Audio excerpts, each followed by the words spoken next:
5 मई 2008 को, उससे पहले 8 को, जो उस समय के डायरेक्टर थे नेहरू मेमोरियल लाइब्रेरी के, डायरेक्टर थे नेहरू मेमोरियल लाइब्रेरी के, उन डायरेक्टर से अप्रूवल लेकर लगभग 51 कार्टन्स में, डब्बों में बहुत सारे महत्वपूर्ण दस्तावेज जो नेहरू और कई व्यक्तित्वों के बीच करस्पॉन्डेंस था, उनमें से कुछ नाम भी आज अखबारों में सामने आया है। नेहरू और मुख्यतः एडवीना माउंटबेटन, आपको याद होगा लॉर्ड माउंटबेटन की धर्मपत्नी lady Mountbatten, Edwina Mountbatten, Nehru ji और एडवीना माउंटबेटन के बीच जो करस्पॉन्डेंस था, ठीक उसी प्रकार जननायक, लोकनायक, हम सभी जानते हैं जयप्रकाश नारायण जी, जिन्होंने भारत के सबसे काले अध्याय इमरजेंसी के खिलाफ जिन्होंने बढ़ चढ़ के क्रांति किया, वैसे जयप्रकाश नारायण जी के साथ भी जो करस्पॉन्डेंस या संवाद रहा, पत्राचार रहा। जगजीवन राम एक बहुत बड़े नेता हुए, जगजीवन राम के साथ भी जिस प्रकार का करस्पॉन्डेंस रहा, ये सारे करस्पॉन्डेंस, इन चिट्ठियों को 51 कार्टन में बंद करके एमवी राजन जी ने डायरेक्टर से अप्रूवल लेकर 5 मई 2008 को इसे सोनिया जी के घर भेज दिया। It was sent to the residence of the then UPA chairperson Sonia Gandhi जी।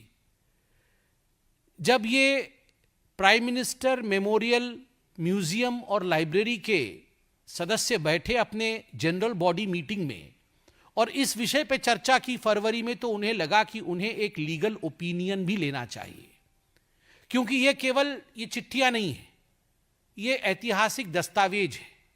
इसमें किस प्रकार का करस्पॉन्डेंस हुआ, यह देश को जानने का अधिकार है, और यह निजी प्रॉपर्टी नहीं है, this is not personal property, क्योंकि यह 1971 में डोनेट किया गया था और राष्ट्रीय धरोहर में सम्मिलित था।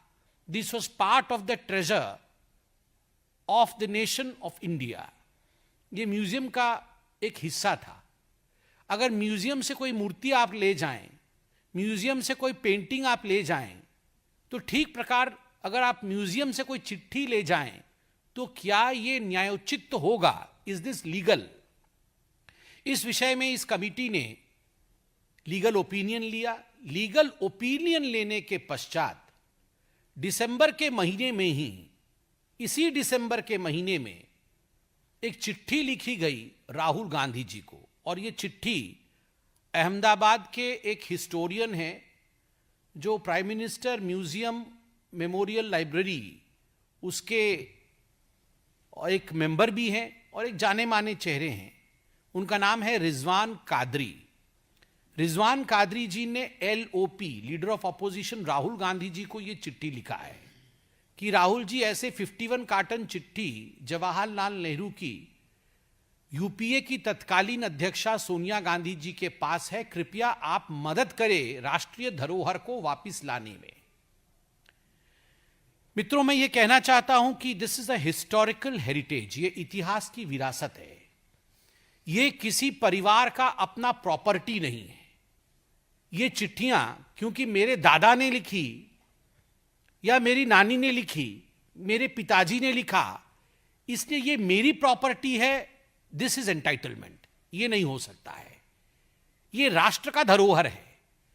देश के इतिहास को अच्छे तरीके से समझने के लिए, जानने के लिए यह अनिवार्य है कि आप इन चिट्ठियों का अध्ययन करें, इनका संकलन करें और उसके पश्चात देश के इतिहास को पढ़ाएं। They form an important part of the comprehensive history of India.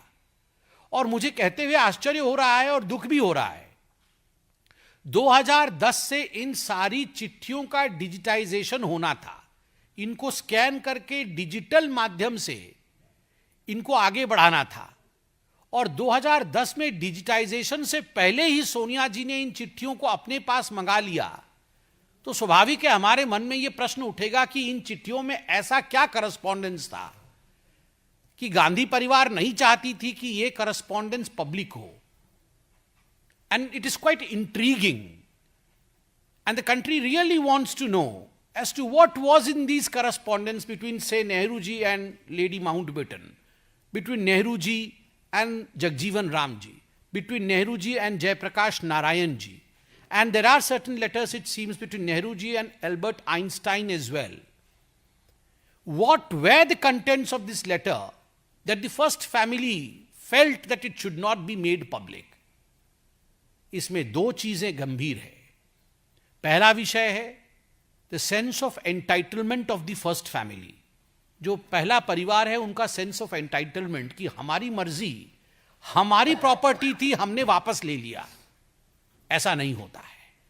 और दूसरा, उस करस्पॉन्ड हमें समझ में नहीं आ रहा है.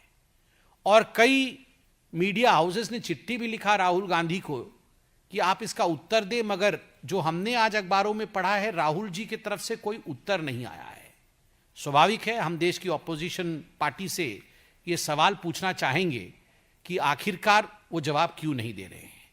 वैसे तो आज अखबारों में यह भी पढ़ने को मिला कि राहुल गांधी के इसी व्यवहार के कारण आज उन्हीं के घटक दल के ओमर अब्दुल्ला ने उन्हें खरी खरी सुनाई है कि राहुल जी, आपको चुनाव लड़ना नहीं आता है तो ठीकरा आप ईवीएम मशीन के ऊपर मत फोड़े.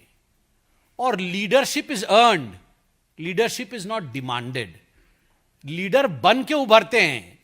लीडर जबरदस्ती मैं लीडर हूं, इस प्रकार से आप डिमांड नहीं कर सकते हैं. अब ये जो गांधी परिवार और राहुल जी की लीगेसी है, इसकी सच्चाई अब उनके घटक दल भी जान रहे हैं.